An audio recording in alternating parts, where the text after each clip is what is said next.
శ్రీకృష్ణ పరబ్రహ్మణే నమః. భాగవతంలోని ఆణిముత్యాలలో ఈరోజు మనం ప్రియవ్రతుని చరిత్ర గురించి తెలుసుకుందాం. స్వయంభువ మనువుకి 3 కుమార్తెలు, 2 కుమారులు ప్రియవ్రతుడు, ఉత్తానపాదుడు. అందులో ఉత్తానపాదుడి చరిత్ర మనం గతంలో తెలుసుకున్నాం. ప్రియవ్రతుడు జన్మతః విశేషమైన భక్తి తత్పరుడు. అసలు జన్మతః భక్తి రావడం అనేది చాలా కష్టం. జన్మతః భక్తి రావాలంటే దానికి ఎంతో సంస్కార బలం ఉండాలి, లేకపోతే అది రాదు. వృద్ధాప్యంలో భక్తి ఒక భీతి చేత, భయం చేత వస్తుంది. మృత్యువుకు భయపడి కొంత భక్తి ప్రకటన అనేది ప్రారంభమవుతుంది. కానీ యవ్వనంలో భక్తి రావడం చాలా కష్టం. యవ్వనంలో భక్తి రావడం అదృష్ట విశేషం. ఇది పూర్వజన్మ తపఫలం. అలా కాకుండా చాలా చిన్నతనంలోనే ఎవరికైనా భక్తి వచ్చిందంటే దానికి చాలా బలీయమైన కారణం ఉండాలి. చిన్నతనంలో భక్తి రమ్మంటే వచ్చేది కాదు. ప్రియవ్రతుడు సాక్షాత్తు స్వయంభువ మనువు కుమారుడు. ఆయన జన్మతః గొప్ప భక్తుడు. చిన్నతనంలోనే వైరాగ్య సంపత్తిని పొందాడు. దీనికి తోడు బంగారు పళ్ళెమునకు గోడ చేరబ్బినట్టు ఆయనకు నారద మహర్షి గురుత్వం లభించింది. నారద మహర్షి ఆయనను గంధమాదన పర్వతం దగ్గర ఒక గుహలో కూర్చోబెట్టి జ్ఞానబోధ చేస్తూ ఉండేవారు. ఇంత జ్ఞానమును పొంది, ఇంత భక్తి పొంది, ఇంత వైరాగ్యమును పొందినవాడు స్వయంభువ మనువు రాజ్యమును స్వీకరించమంటే స్వీకరిస్తాడా? స్వీకరించడు. ఒక రోజున తండ్రి గారు వెళ్ళి కుమారుడిని అడిగాడు, నాయనా, నీకు పట్టాభిషేకం చేద్దాం అనుకుంటున్నాను. నీకు, నీ తోడబుట్టిన వాడికి ఇద్దరికీ సమానంగా రాజ్యం ఇవ్వాలనుకుంటున్నాను. నేను ఇంకా ఈ రాజభోగముల యందు విరక్తి చెంది ఉన్నాను. నేను తపస్సుకు వెళ్ళిపోతున్నాను. అందుకని నీవు వచ్చి రాజ్యమును స్వీకరించు అన్నాడు. ఇలా మాట్లాడడం చాలా కష్టం. మామూలుగా కథలో చెప్పినంత సులువు కాదు.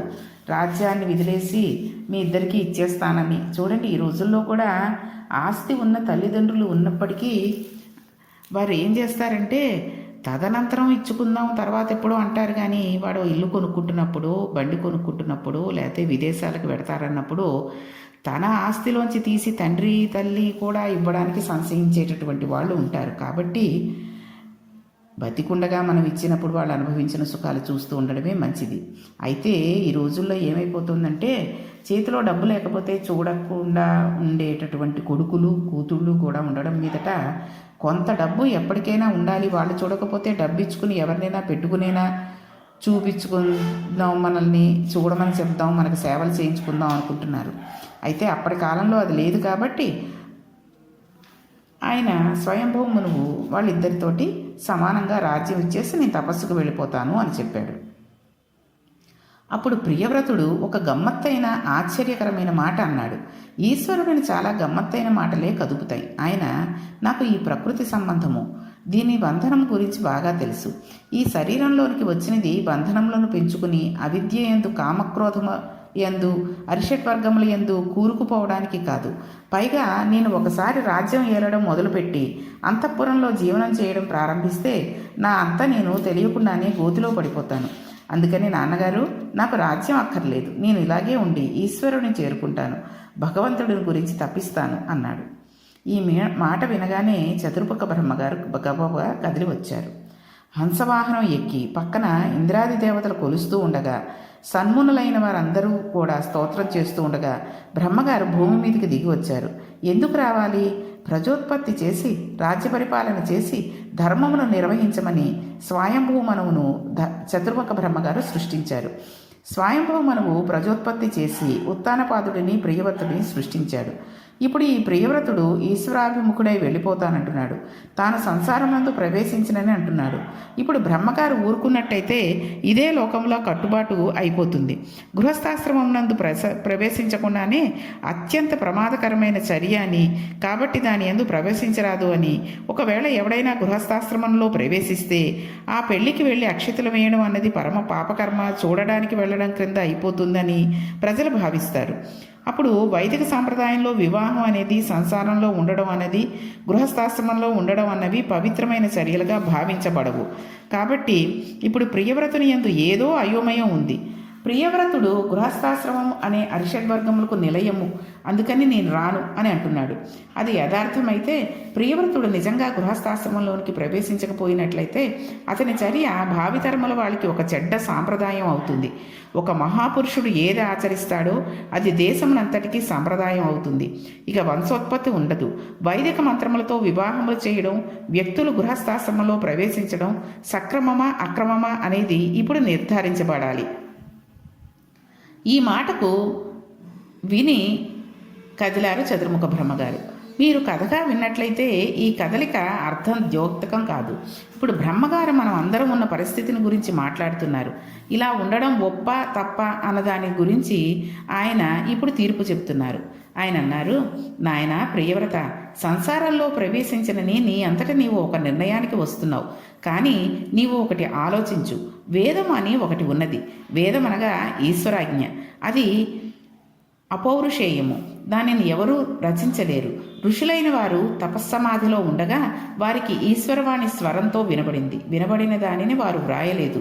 వాళ్ళు తాము విన్నదానిని స్వరముతో శిష్యులకు వినిపించారు. శిష్యులు దానిని ఆ స్వరంతో అందుకున్నారు, చెవితో విన్నారు. అలా అందుకున్న శిష్యులు తాము అందుకున్న దానిని మరుపు రాకుండా వల్లివేశారు. పొరపాటున కాలగతిలో మంత్రములలో ఒక శబ్దం మారుతుందేమోనని ఘన జట వచ్చాయి. శ్లోకములకు పద్యములకు ఘన జట ఉండవు. వేదములకు మాత్రమే ఘన జట ఉంటాయి. వేదము శృతిరూపిణి, శృతిరూపిణియే గాయత్రి, గాయత్రియే లలిత. సాక్షాత్తు శబ్దస్వరూపిణి అయి ఏ తల్లి ఉన్నదో ఆ తల్లి పేరు శృతిరూపిణి అని లలితా సహస్రంలో అమ్మవారికి ఒక నామం ఉన్నది. ఆడపిల్లలకి పెట్టుకోవడానికి ఇది చాలా గొప్ప నామము. సాధారణంగా మనకి ఓ అలవాటు ఉంటుంది. ఒక ఇంట్లో ఒక పిల్లవానికి పీతాంబరధరుడు అని పేరు పెట్టారనుకోండి, పేరు చాలా బాగుంది, కానీ వాడిని పిలిచేటప్పుడు ఆ పేరును సగానికి కత్తిరించేసి పీతా పీతా అని పిలవడం మొదలు పెడతారు. అలా పిలవడం ఎంత ప్రమాదమో చూడండి. పీతాంబరధరుడు ఎక్కడ, పీత ఎక్కడ? శృతిరూపిణి అని పేరు పెట్టి కనీసం శృతి అని పిలిచినట్లయితే వేదమాతను గౌరవించినట్టు ఉంటుంది. శృతి అంటే వేదం. అందుకని లలితా సహస్రనామ స్తోత్రంలో ఆడపిల్లలకి అదొక గొప్ప పేరు. అటువంటి వేదము ఈశ్వరవాణి. గృహస్థాశ్రమం చాలా ప్రమాదకరము, అందుకని అందులోకి వెళ్ళనని అంటున్నావు. ఈ విషయం మనం కేవలం ప్రియవ్రతుడికి చెప్పాడనే అనుకోక్కర్లేదు. ఈ రోజుల్లో చాలామంది నేను పెళ్లి చేసుకోను, నాకు అక్కర్లేదు, తమ్ముడికి చేసే లేకపోతే అన్నయ్యకి చేసి, నా వాళ్ళు మాత్రం పిల్లలు నీ పిల్లలు అవరా, నీ మనవలవరా అంటూ తల్లిదండ్రుల్ని అదొక రకంగా బాధ పెడుతూ ఉంటారు. అటువంటి వారు కూడా వినవలసిన విషయం ఇది. కాబట్టి బ్రహ్మగారు అన్నారు, నీకు నాకు సమస్త లోకపాలులకు బ్రాహ్మణులకు ఎవరి వాకు శిరాధార్యమో ఒక ప్రమాణం ఏమైనా ఉన్నదా? ఇదియే ప్రమాణము అని చెప్పడానికి ఏదైనా వాక్కు ఉన్నదా? మనం ఏది అనుభవించినా ఏది చేసినా దానికి వేదమే ప్రమాణం అవుతుంది. వేదము ప్రమాణం కాదని సొంత నిర్ణయం తీసుకుని ప్రవర్తించిన వారిని నాస్తికులు అని పిలుస్తారు. ఈశ్వరుడు లేడన్న వాడిని నాస్తికుడు అనరు. వేదము ప్రమాణము కాదన్న వాడిని నాస్తికుడు అంటారు. అందుకే వేదము కనబడినా, వేద పండితుడు కనబడినా వెంటనే నమస్కరించాలి. ఇది బ్రహ్మగారి ముఖస్వరూపము. వేదము చెప్పిన పండితుడు సాక్షాత్తు ఈశ్వరుని ముఖమునందు ఉంటాడు. అందుకే బ్రాహ్మణోస్యం ముఖమాసీత్ బాహురాజన్యకృత. బ్రహ్మగారి స్వరూపమే. ఈశ్వర దిక్కు ఏది ఉన్నదో, ఈశ్వర వాక్కు ఏది ఉన్నదో అది మనకు ప్రమాణము. మానవుడు తరించడానికి అవరోధం ఒకటి ఉంది. అవరోధమును మీరు వైరాగ్య సంపత్తి చేత, భక్తి చేత మార్చుకొనగలిగితే మనకది బలమై ఉంటుంది. మనం జాగ్రత్తగా గమనించినట్లయితే నాశనం అయిపోవడానికి కన్ను ఒక్కటి చాలు. కంటితో కేవలం ఒక దృశ్యంను చూడడం వలన అజామిలుడు పాడైపోయాడు. అతడే తదుపరి ఒక్క మాట నోటితో పలికి ఊర్ధ్వలోకములకు వెళ్ళిపోయాడు. ఇప్పుడు ఏమైంది? ఈ అజామిలుడి చరిత్ర మనం కార్తీక పురాణంలో తెలుసుకున్నాం. కాబట్టి ఇప్పుడు ఏమైంది? ఒక ఇంద్రియం నశింపజేస్తోంది, ఒక ఇంద్రియం రక్షింపజేస్తుంది. కానీ యథార్థమునకు రక్షింపజేయడానికి, నశింపజేయడానికి ఇంద్రియానికి ఏమాత్రం సంబంధం లేదు. ఇంద్రియమును మనం ఎలా వాడుకుంటున్నాము అన్నదే ప్రమాణము. ఈశ్వరుడు మనకు సాధన సంపత్తులు ఇచ్చాడు. ఈశ్వరుడు ఇంద్రియములను ఇచ్చాడు. ఇలా ఇవ్వడం తప్పు కాదు. బయట భోగోపకారణములు ఉన్నాయి. మనసులో భోగములను అనుభవించాలనే తృష్ణ ఉంటుంది. ఇంద్రియములు ఆ భోగమును అనుభవించకుండా దానిని బలవంతంగా అట్టే పెట్టినట్లయితే అది ఎప్పుడో అప్పుడు ఆ సుఖమును కోరుతూనే ఉంటుంది. వాటిని బలవంతంగా అణిచిపెట్టి ఉంచినట్లయితే ఏదో ఒకరోజు అవి కాటు వేస్తాయి. భోగములను అనుభవించడానికి మనకు ఈశ్వరుడు 5 జ్ఞానేంద్రియములను 5 కర్మేంద్రియాలని ఇచ్చాడు. వాటితో మనం ధర్మబద్ధమైన అర్థకామములను అనుభవించాలి. అలా అనుభవించకపోతే ఇంద్రియములు పగబడతాయి. ఇప్పుడు మనం పతనం అయిపోతాం. భావన మాత్రం చేత పతనం అయిపోవచ్చు. అందుకని ధర్మబద్ధమైన భోగములను ఈశ్వరుని దత్తములని భావించి అనుభవించడంలో తప్పు లేదు. ఏది చేసినా అది ఈశ్వరానుగ్రహం అని తలుస్తూ ఉండాలి. కొంతకాలమైన తర్వాత యథార్థంగా ఇది సుఖమేనా అని ఒక ప్రశ్న వేసుకోవాలి. నిజంగా అది సుఖమైతే అది ఎప్పుడూ సుఖమనే ఇస్తూ ఉండాలి. కానీ సుఖము అనబడే వస్తువు ఒక్కొక్కసారి దుఃఖాన్ని ఇస్తోంది, దుఃఖ కారణం అవుతోంది. వస్తువు సుఖము కాదు, దుఃఖము కాదు, అది మన మనస్సులోని భావన. మనం అలా పరిశీలించగా జగత్తులో ఉన్న వస్తువులతో కూడిన సంగమం కేవలం దుఃఖహేతువే, దాని యందు సుఖము లేదు అని అర్థమైపోతూ ఉంటుంది. చూడండి, ఒక సుఖం, ఒక లడ్డు ఉంది, తీపి వస్తువు ఏదైనా ఉంది, అది తింటే రుచి నాలికకు తెలిసి అది ఎంతో బాగుంది అని అనిపిస్తూ ఉంటుంది. అలా తినగా తినగా తినగా కాసేపటికి విరక్తి పుడుతుంది, తీపి వెగటు పుడుతుంది.